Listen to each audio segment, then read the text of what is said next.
सोचिए, अपनी रसोई में रखी एक बहुत ही आम सी चीज, सरसों का तेल। ये पशुओं के लिए किसी वरदान से कम नहीं है। सच में, आज हम इसी के बारे में बात करने वाले हैं। देखेंगे कि कैसे ये तेल दूध की मात्रा और क्वालिटी दोनों को जबरदस्त तरीके से सुधार सकता है। तो सबसे बड़ा सवाल यही उठता है ना, कि क्या सरसों का तेल सच में लिटरली दूध का उत्पादन डबल कर सकता है? दावा तो बहुत बड़ा है।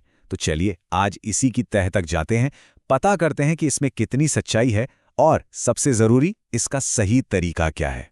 तो आज हम क्या क्या जानने वाले हैं। सबसे पहले सरसों के तेल का कमाल, फिर इसे देने का सही तरीका क्या है, इसमें मिलाने वाली वो दो जादुई चीजें कौन सी हैं, और हाँ, कितनी मात्रा और किस समय पर देना है, और आखिर में कुछ बहुत जरूरी सावधानियां। चलिए शुरू करते हैं। चलिए सबसे पहले सेक्शन पर आते हैं। समझना यह है कि आखिर सरसों के तेल में ऐसा क्या है भाई जो ये पशुओं के लिए इतना फायदेमंद माना जाता है। देखिए, सरसों का तेल सीधा सीधा दूध पर असर करता है। कैसे? एक तो ये दूध की मात्रा यानी वॉल्यूम बढ़ाता है, और दूसरा जो बहुत जरूरी है, ये दूध में फैट का कंटेंट बढ़ाता है। और जब फैट बढ़ता है तो दूध के दाम भी बेहतर मिलते हैं। मतलब क्वांटिटी और क्वालिटी दोनों में फायदा ही फायदा। और सुनिए, बात सिर्फ दूध तक खत्म नहीं होती। सरसों का तेल तो पशु की ओवरऑल हेल्थ के लिए भी कमाल का है। इससे वजन सही से बढ़ता है, शरीर पर एक अलग ही चमक आ जाती है। और तो और, जब पशु बच्चा देने वाला होता है ना, तो ये उस प्रक्रिया को भी काफी आसान बना देता है, जिससे होने वाला बछड़ा भी एकदम तंदुरुस्त होता है। अच्छा, अब आते हैं सबसे जरूरी सवाल पर कि इसे देना कैसे है। और यहां एक बात गांठ बांध लेनी है कि पशु की कंडीशन के हिसाब से इसे देने का तरीका भी बदल जाता है। ये बहुत जरूरी है। तो यहाँ पे ना दो अलग अलग सिचुएशन बनती हैं। पहली, बच्चा देने से पहले, और दूसरी, बच्चा देने के बाद। बच्चा देने से पहले तेल देने का मकसद है कि डिलीवरी आराम से हो जाए, इसलिए इसे एक दिन छोड़कर देते हैं। वहीं बच्चा देने के बाद मकसद होता है दूध बढ़ाना, तो इसे रोज देते हैं, लेकिन बस कुछ ही दिनों के लिए। तो चलिए पहले वाली कंडीशन को ठीक से समझते हैं, यानी बच्चा देने से पहले क्या करना है। देखिए, जब डिलीवरी की तारीख में करीब 20 दिन बचे, तब इसे शुरू करना है। डोज रहेगी 100 ml। और देना कैसे है? एक दिन छोड़कर एक दिन, जैसे सोमवार को दिया तो फिर बुधवार को। और यह सिर्फ 15 दिन तक ही करना है, उससे ज्यादा नहीं। अब आते हैं दूसरी सिचुएशन पर। मान लीजिए पशु ने बच्चा दे दिया है, तो अब तरीका बिल्कुल अलग है। अब इसे बच्चा देने के एक हफ्ते बाद शुरू करना है। डोज वही रहेगी 100 ml, लेकिन अब इसे रोज देना है। और कितने दिन? सिर्फ और सिर्फ 10 दिन। इसका सीधा सा मकसद है दूध उत्पादन को फटाफट एक किकस्टार्ट देना।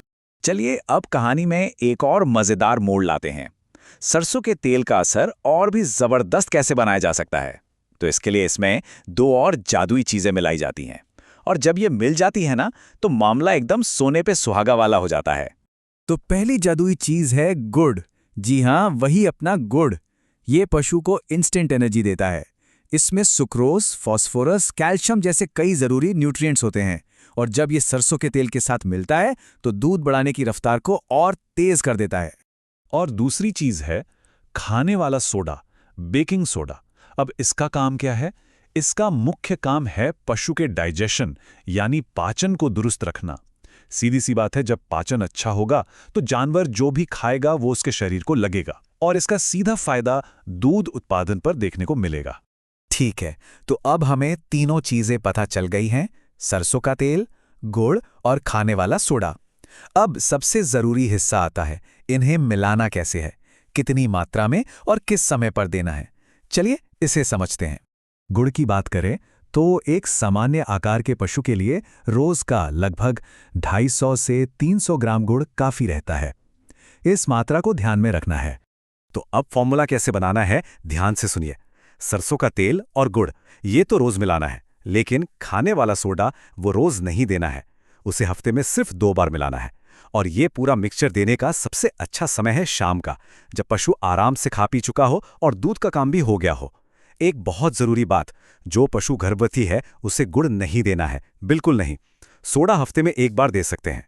अब हम आ गए हैं इस पूरी प्रक्रिया के सबसे अहम पड़ाव पर, सावधानियां। देखिए, कोई भी चीज फायदा तभी करती है जब उसे सही और सुरक्षित तरीके से इस्तेमाल किया जाए। तो चलिए देखते हैं कि किन बातों का खास ख्याल रखना है।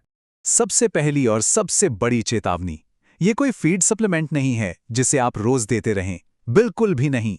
इसका लगातार इस्तेमाल पशु के रूमेन यानी पेट के एक बहुत जरूरी हिस्से को डैमेज कर सकता है।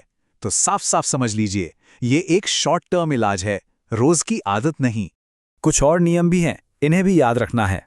पहला, कभी भी सीधे 100 ml से शुरू ना करें। पहले दिन 50-70 ml से शुरू करें और फिर धीरे धीरे 2-3 दिन में मात्रा बढ़ाएं। इससे पशु का शरीर एडजस्ट कर पाएगा। दूसरा, गर्मियों में गुड़ की तासीर गर्म होती है, तो इसकी मात्रा 10-15% कम कर दें और रात भर पानी में भिगो कर दें ताकि उसकी गर्मी निकल जाए। और आखिरी बात, तेल को कभी भी अकेला मतलब सादा नहीं पिलाना है, हमेशा चारे या दूसरी चीज़ों के साथ मिलाकर ही दें। तो ये रही सारी जानकारी का एक निचोड़ एक ही टेबल में। इसे आप स्क्रीनशॉट लेकर रख सकते हैं ताकि बाद में काम आए। इसमें बच्चा देने से पहले, बाद में और यहाँ तक कि वजन बढ़ाने के लिए भी क्या करना है, सब कुछ साफ साफ दिया गया है। तो इस पूरी जानकारी के बाद एक सवाल मन में आता है, क्या आज भी ऐसे पारंपरिक नुस्खों को अगर सही सावधानी और सही जानकारी के साथ इस्तेमाल किया जाए तो ये फायदेमंद हो सकते हैं? इस पर सोचिएगा जरूर।